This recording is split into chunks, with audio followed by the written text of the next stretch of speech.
Hola, bienvenido a esta nueva tutoría. Recíbela y llévala también en tu dispositivo móvil o tableta. Recuerda, somos tutorías.co, comillas, nació solo para vender. A la vez sus hijos nacieron solo para vender, así sucesivamente, hasta que llegaron los estudiantes, comillas. Como se observa en la figura, el ejercicio planteado consiste en crear un algoritmo que permita hallar la velocidad, espacio y tiempo usando funciones. Planteamos la solución en un programa de 38 líneas. Vamos entonces a declarar o a dar una función llamada física. Esta función va a permitir hallar velocidad, espacio o tiempo según lo que el usuario necesite. Por eso entonces entre las líneas 4 a 13 vemos esta función. Miramos entonces cómo declaramos una función en Python, ponemos la palabra reservada def, que es definición, definimos la función llamada física y recibe tres valores, n, n1 y n2. La primera variable n indicará qué vamos a hacer, si hallar el espacio, la velocidad o el tiempo. Y las dos variables restantes, n1 y n2, serán entonces los valores de velocidad, espacio o tiempo según lo que vayamos a retornar. Algo importante a tener en cuenta es que los métodos, funciones o los ciclos for o while o las condicionales en Python manejan bloques de líneas de código no por llaves sino por tabulación. Eso quiere decir que todas aquellas líneas que pertenezcan a una función o a un ciclo deberán llevar tabulación con respecto a la función o al ciclo. Por eso vemos que la función se declara en la línea 4, ¿sí? Y por eso entre la línea 6 a 13 vemos que todas estas líneas llevan una tabulación con respecto a la función de la línea 4. O sea, estas líneas hacen parte del código de la función física, ya que llevan tabulación. Cuando Python encuentre una línea que no lleve tabulación, como la 16, entonces sabrá que ahí la función habrá terminado. Además de eso, entonces, una vez se define la función, se deben de poner dos puntos. De esa manera Python entonces ordena su código. Bien, entonces que muy sencillo. Declaramos la función, ponemos dos puntos y luego todas las líneas que pertenezcan al método deberán llevar una tabulación, no es más. Recuerde que esto se hace para ciclos for o while y también para condicionales. Por eso, ya entrando a este método, dentro de este método vemos entonces entre las líneas 6 a 13 precisamente una sentencia condicional anidada. Las sentencias condicionales permiten tomar dos o más caminos alternativos en un programa. Línea 6, si n es igual a 1, dos puntos, entonces en caso de ser cierto, línea 7 retorne n1 dividido n2. Observe que acá se maneja lo mismo, se establece la condición, dos puntos, y la línea que pertenezca a esta condición deberá llevar tabulación, es decir, la línea 7 se cumple siempre y cuando se ejecuta siempre y cuando se cumpla la condición de la línea 6. Bien, entonces acá estamos retornando n1 sobre n2. Si n es igual a 1, quiere decir que el usuario va a hallar la velocidad. Si no, línea 9, si no cumple la condición de la línea 6, cae a la línea 9.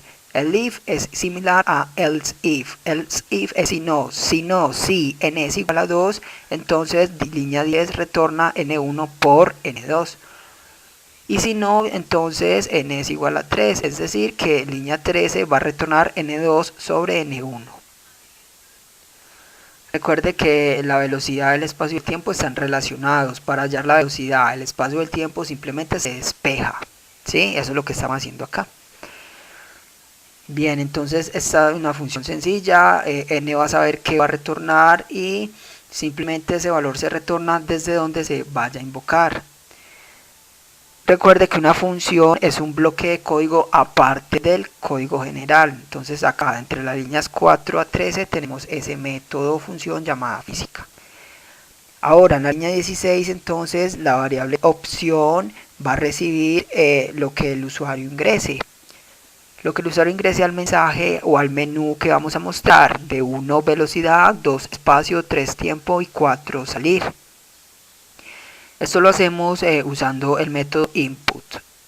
El método input permite capturar información de entrada por parte del usuario. Usarlo es muy sencillo, simplemente ponemos la palabra input, paréntesis y entre comillas dobles el mensaje a mostrar. En este caso entonces cuando el programa compile el usuario verá el mensaje, a continuación ingresará el valor, un enter y ese valor se almacenará en la variable. Pero como podemos ver este método input está dentro del método int. Eso quiere decir que vamos a hacer un casting, una conversión a entero. Un casting es una conversión forzosa de un tipo de dato a otro. Entonces lo que el usuario nos ingrese en el método input será carácter. Lo convertiremos a entero y se lo llevaremos a la variable opción.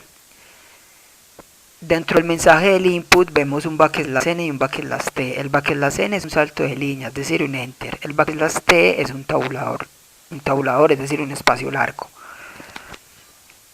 Ahora, entre las líneas 18 a 38 vemos una estructura repetitiva. Recuerde que las estructuras repetitivas permiten ejecutar un conjunto de líneas de código repetidamente, aprovechando así la velocidad de procesamiento de datos de un computador.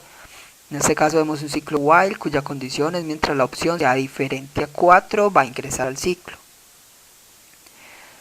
Dentro de este ciclo entonces vemos una condicional anidada. Línea 20, si la opción es igual a 1, entonces a la variable espacio le vamos a asignar lo que el usuario ingrese del mensaje favor ingresar espacio y lo convertimos a flotante. Línea 22, a la variable tiempo le vamos a asignar lo que el usuario ingrese al mensaje favor ingresar tiempo y lo convertimos a flotante. Luego en la línea 23 invocamos la función física, le enviamos 1 y le enviamos las variables de espacio y tiempo, que la función física la recibe en n, n1 y n2. Mire que estamos invocando esta función física dentro del mismo método print. El método print permite mostrar información por consola. Se puede mostrar texto o variables. Para separar el texto de las variables usamos el símbolo de suma. El texto debe ir entre comillas. Y si la variable a mostrar no es de tipo string, hay que convertirla a string. Entonces, acá estamos invocando el método física, ¿sí? Y le enviamos los datos. Recuerda que cuando invocamos ese método, el programa va a ir hasta allá y nos va a retornar un valor. Entonces, ahí mismo donde lo invocamos, recibimos ese valor que retorna. Como es un valor numérico, hay que convertirlo a string. Por eso vemos que la función física está dentro del casting str, es decir, convertido a string, porque el método print solamente muestra texto.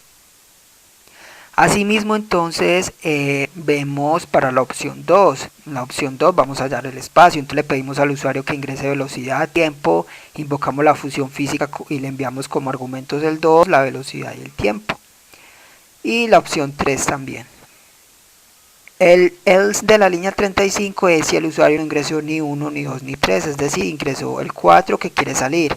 El break que vemos en la línea 36 es una salida forzosa de un ciclo. Entonces, si el usuario ingresa 4, caerá a la línea 35, habrá un break que sale del ciclo while y terminará el programa. Y en la línea 38 entonces nuevamente mostramos el menú en caso ya de que el usuario desee procesar un nuevo cálculo. Esta fue la tutorial ejercicio, crear un algoritmo que permita hallar la velocidad, espacio y tiempo usando funciones. Repasa la teoría, resuelve nuestro test y practica un algoritmo en el tablero. Si esto te gustó o no, te invitamos a discutirlo y a valorar la experiencia de esta tutoría. Recuerda, somos tutorías.co, trinamos como @tutorías, posteamos en Facebook y Google Plus como Tutorías Colombia. Pregúntanos, contáctanos aparte de nuestra